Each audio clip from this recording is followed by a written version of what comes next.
I am Dr. Narendra Rathod. I am working as a campus director, Gitanjali Institute of Technical Study, Dabok, Udaipur, Rajasthan. Today, my topic of discussion is that how to start a startup in the student mindset. Startup is a intermediate link in order to decide the future as far as the entrepreneurship is concerned. भविष्य में entrepreneurship किस shape में रहेगी वो दर्शाने के लिए एक प्रिलिमिनरी स्टेज पे we are creating a startup in fact it is the right type of skilling when it is to be blended with the skill and speed, then it will convert into the startup.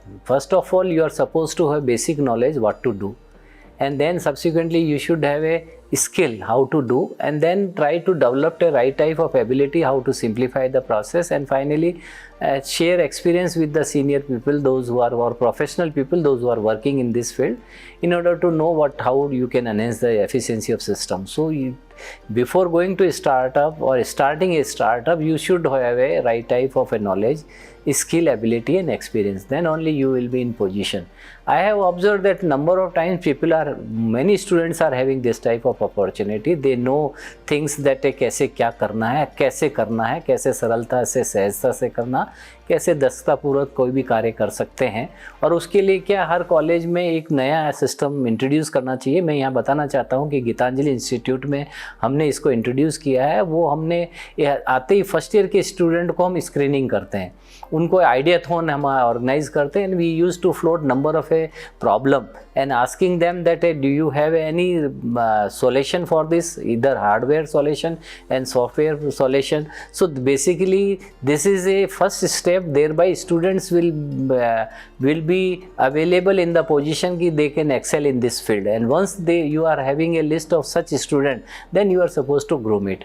फिर उसके बाद आप अपने पास एक centre for innovation and incubation होना चाहिए हर college में, और फिर फाइनली जब स्टूडेंट्स पूरा वर्क कर लेंगे, क्योंकि आइडिया का जो अपन देखें ना IDEA यही बता देता है कि आप किस तरह से आगे मूव करेंगे. आई मीन से इमेजिन, पहले स्टूडेंट इमेजिन करें कि मेरा सॉल्यूशन इस पर्टिकुलर प्रॉब्लम के लिए जो है वो सही ये है, उसके बाद उसका डिज़ाइन करें. डिज़ाइन करने के बाद वो डेवलपमेंट होता है जिसको हम कहते हैं एग्जीक्यूशन है, और फाइनली अचीव करें. तो ये सारी चीज़ करने के लिए स्टूडेंट के पास बहुत इंपॉर्टेंट चीज़ होती है, वो क्वालिटी, वो कहलाती है फंक्शनल स्किल. उसको मालूम होना चाहिए कि कैसे क्या करना है, और एक सेल्फ कॉन्फिडेंस भी होना चाहिए. I have seen number of students those who are having a very good idea in their mindset, but they don't have a right type of a confidence to execute it. तो आपको एक self confidence, हर college वालों को और हर university को student का self confidence भी बढ़ाना चाहिए, ताकि और साथ साथ उस सब्जेक्ट मैटर के लिए नॉलेज अपडेशन भी करना चाहिए, और स्टूडेंट में क्या इनोवेशन है और क्या क्रिएटिविटी है और उसको कैसे एक्सप्लोर कर सकते हैं ये भी देखना चाहिए. और साथ में उस स्टूडेंट को ये कहना चाहिए कि इस सब्जेक्ट मैटर में लर्निंग हैबिट डेवलप करें और एक लीडरशिप क्वालिटी जनरेट करें. तो बेसिकली जब ये सारा सिस्टम बन जाता है तब वो कोई एक प्रोटोटाइप बनाता है, तब उस प्रोटोटाइप में आप उसको आगे भेजें, और वो प्रोटोटाइप लेके जब किसी भी कंपटीशन में पार्टिसिपेट करेगा, government of Rajasthan and every individual government, state government and even central government, AICT and ministry of education, they use to organize a number of places, especially this ideathon and hackathon and number of such competition where students are getting an opportunity to be judged by a jury members, and jury members will give that information that your project is a feasible one. Only thing is that you will have to extend it further, and as a result of this, when students are getting a prize at the national and state level, they will develop a different type of confidence. तो जब भी कभी कोई इस तरह का skill develop हो जाती है, कोई आइडिया प्रोटोटाइप में डेवलप हो जाता है, उसके बाद स्टूडेंट्स को ये चाहिए कि स्टेट गवर्नमेंट से अगर फंडिंग लेनी है, सेंट्रल गवर्नमेंट से फंडिंग लेनी है, तो जहाँ पर रजिस्ट्रेशन होता है, जैसे I start is the one scheme here in Rajasthan, government has introduce this, so you can easily registered your self. Otherwise तो सेंट्रल गवर्नमेंट में AICT में भी आपने सुना होगा कि उन्होंने कवच परियोजना शुरू की थी. इसी तरह से ministry of education and AICT ने स्मार्ट इंडिया हैकाथॉन शुरू किया था. तो इनके बाद इसमें रजिस्ट्रेशन कराने के बाद you will get an opportunity कि from where you can have a financial availability. आपका जो स्किल आपने डेवलप की है उसमें स्केल अप करना पड़ेगा, स्पीड अप करना पड़ेगा, तभी वो एक छोटे से स्टार्टअप में पोजीशन बनाएगा। उसके साथ साथ जब आपका इस तरह का आइडिया हो जाता है डेवलप पोजीशन में, जब प्रोटोटाइप बन जाती है, तब आपको देखना पड़ता है कि कहाँ से इसके पॉसिबल फाइनेंसेस मिलेंगे। फिर मार्केट रिसर्च भी करनी पड़ती है कि मिनिमम फिजिबल ऑप्शन ये रहेगा, इतने प्राइस पे मैं बेचूंगा तो मैं कितना मिलेगा। स्टार्टअप की भी एक एज होती है। सबसे पहले स्टार्टअप होता है जिसमें आपको थोड़ी सी नॉमिनल फंडिंग आती मिलेगी आपको कहीं से, गवर्नमेंट से। प्राइवेट इन्वेस्टर्स भी बहुत लोकेट करते रहते हैं। कई गवर्नमेंट, दूसरी गवर्नमेंट के भी वो कोशिश करते हैं कि इंडिया से कोई अच्छा स्टार्टअप मिल जाए। इंडिया गवर्नमेंट ने भी 2 स्कीम है, एक स्किल की अलग मिनिस्ट्री है, वहाँ से आपको स्टार्टअप के लिए पैसा मिल सकता है। दूसरा MSME की एक स्कीम्स है, बिजनेस इंक्यूबेशन सेंटर है, जिसमें आप अपने आइडिया को अपलोड कर सकते हैं। फिर उनकी ज्यूरी होती है, उनके जजेस होते हैं, वो इवेल्युएट करते हैं कि कितना फिजिबल है। टेक्निकल फिजिबिलिटी देखते हैं, इकोनॉमिकल वायबिलिटी देखते हैं, और उसका सोशल एक्सेप्टेंस भी देखते हैं, और फाइनली उसको एनवायरमेंटली अगर वो अच्छा फिजिबल एंड फ्रेंडली स्कीम है तो उसको वो लाइक करते हैं, और उसके बाद वो उसकी फंडिंग भी करते हैं। अप टू 15 लाख फंडिंग होती है। तो स्टार्टअप की पहली पोजीशन कहलाती है, मगर उसके लिए आपको पूरा एक तरह से आपको पूर्णतः एक प्रोटोटाइप डेवलप करना पड़ेगा, जो कि सिंपल भी हो, कन्वीनियंट भी हो, एफिशिएंट भी हो। आपको कोई एक नए सिरे से नई चीज़ जनरेट नहीं करनी। एग्जिस्टिंग सेटअप में ही आपके पास कोई ऐसी चीज़ आप उपलब्ध है, उसी को कैसे सिंप्लीफाई कर सकते हो, उसमें सेफ्टी मेजर कैसे लगा सकते हो, सिक्योरिटी मेजर्स कैसे लगा सकते हो, उसमें सर्विलेंस मेजर्स कैसे लगा सकते हो, उसकी एफिशिएंसी कैसे बढ़ा सकते हो। 1% भी एफिशिएंसी बढ़ जाएगी किसी भी सिस्टम की तो उससे बहुत सारे फ़ायदे होते हैं। तो ऐसे सिस्टम बनाने के बाद आप प्रॉमिसिंग ऑप्शंस आइडेंटिफाई करें और मार्केट इंटेलिजेंस के बारे में भी सीखें। मार्केट इंटेलिजेंस का मतलब ये रहता है कि you will have to identify a new market. It is not that old market where already people are doing the same work, you won't get the right type of response. तो you will have to identify a new market, you will have to penetrate inside of it and simultaneously you will have to develop that market. तो एक बहुत बड़ी sequence है कि आपको startup के बाद उसकी ग्रोथ में जाना पड़ेगा। ग्रोथ में आपने कई बार सुना होगा कि स्टार्टअप एक्सेलेरेटर बनता है, फिर उसके बाद उसकी फुल मैच्योरिटी आती है जहाँ पर वेंचर कैपिटल्स असिस्टेड प्रोग्रामिंग होती है, और फाइनली आप इस पोजीशन में पहुंच जाते हैं कि अब आप चाहेंगे तो उसको रिन्यू भी कर सकते हैं और चाहेंगे तो डिक्लाइन भी कर सकते हैं अगर आपको प्रॉफिट नहीं मिला है। तो उस केस में आपको ये देखना कि अगर आप कोई इंडस्ट्रीज एस्टेब्लिश करनी है तो जब फुल प्रूफ कोर्स आपके पास हो जाएगा वो स्टार्टअप एक इंडस्ट्रीज के फॉर्म में भी पोजीशन ले सकता है। तो इसके लिए एक सिस्टमेटिक एक स्कीम चाहिए। हमने हमारे इंस्टीट्यूट में भी स्टूडेंट रेडी प्रोग्राम लॉन्च किया है, इंडस्ट्रीज रेडी प्रोग्राम लॉन्च किया है, AI रेडी प्रोग्राम लॉन्च किया है। इन तीनों प्रोग्राम के माध्यम से बच्चे का नॉलेज बढ़ता है और उसको मालूम रहता है कि किसी भी प्रॉब्लम को किस तरह से सॉल्व किया जा सकता है। जहाँ तक स्टूडेंट रेडी प्रोग्राम है उसमें रेडी का मतलब ही है कि real time entrepreneurship development awareness योजना। एंटरप्रेन्योरशिप को शुरू करने के लिए स्टूडेंट को क्या क्या चीज़ें चाहिए, एक्सपीरियंशियल लर्निंग का सेटअप बनाएं जहाँ पर बच्चे अपने हाथों से करें, जो कि मैं बता रहा था कि जैसे गीतांजलि में centre for innovation in incubation है, जहाँ स्टूडेंट अपना आइडिया जो कि सेलेक्ट हो जाता है उसके लिए वो ग्रूमिंग करते हैं। एक टीम है हमारे स्टाफ मेंबर्स की जो उनको बाकायदा बताती है किस तरह से सिस्टम को और सिंप्लीफाई करें, कैसे कन्वीनियंटली मोल्ड अप करें। और जब ये सिस्टम पूरा परफेक्ट हो जाता है उसके बाद उन टीचर स्टूडेंट्स को कहते हैं कि now you just apply for a some competition.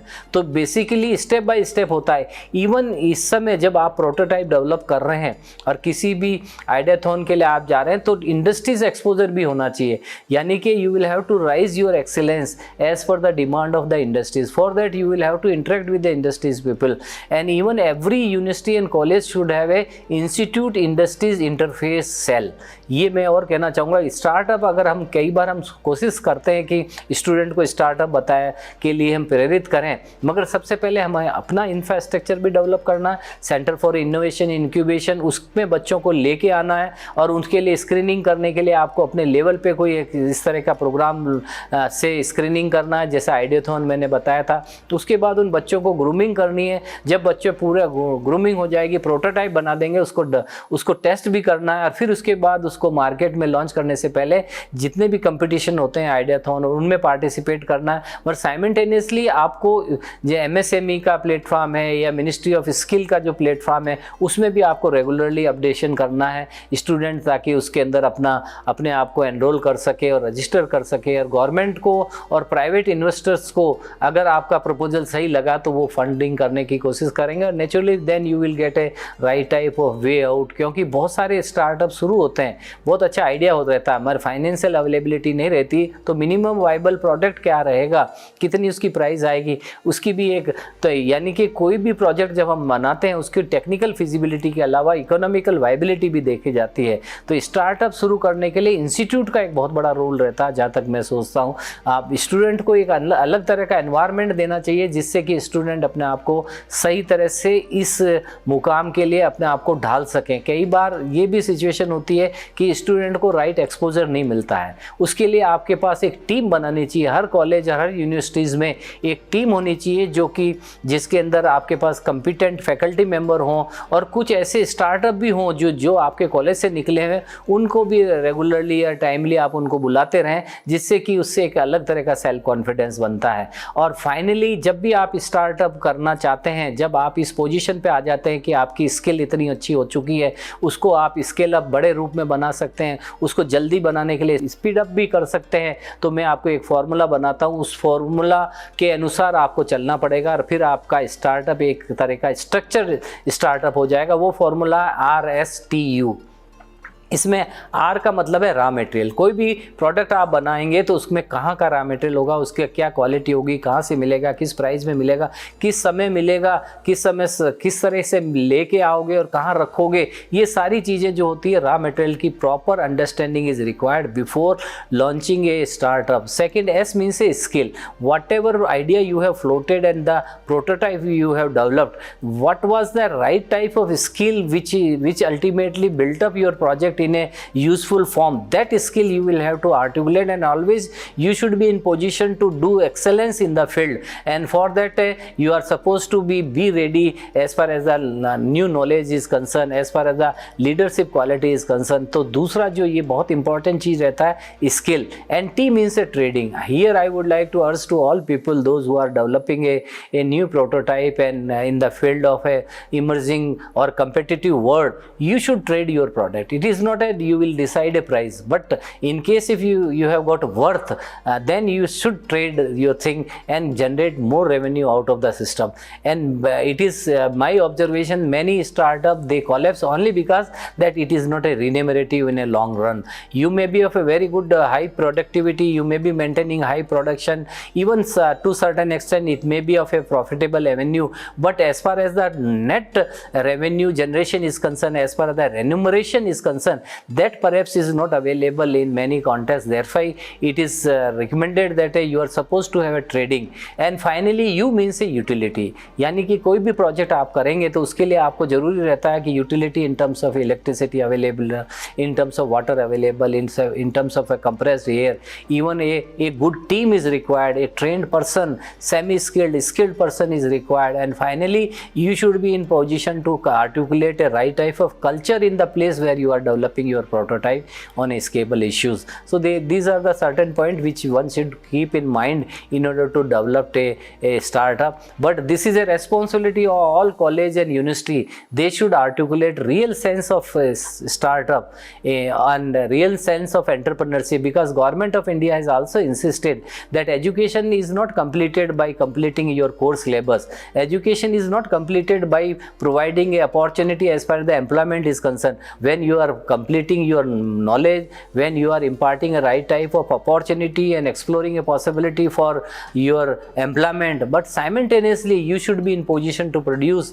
a right type of entrepreneurs. So entrepreneurship development का जो concept है जिसमें हम skill development is a first segment, वो जरूर होना चाहिए और उसके बाद ही कोई इंस्टीट्यूट आगे बढ़ेगा। इन्हीं शब्दों के साथ I would like to welcome all young entrepreneurs and young technocrats and science graduates or even arts graduates graduate, commerce graduate, and engineering graduates or medical graduates, those who are having a new innovative idea in their mindset, they can easily convert in the form of a prototype, and then they can explore the possibility of collaboration and get a funding and can launch a project in the competitive world. Thank you very much. Thanks a lot to all of you.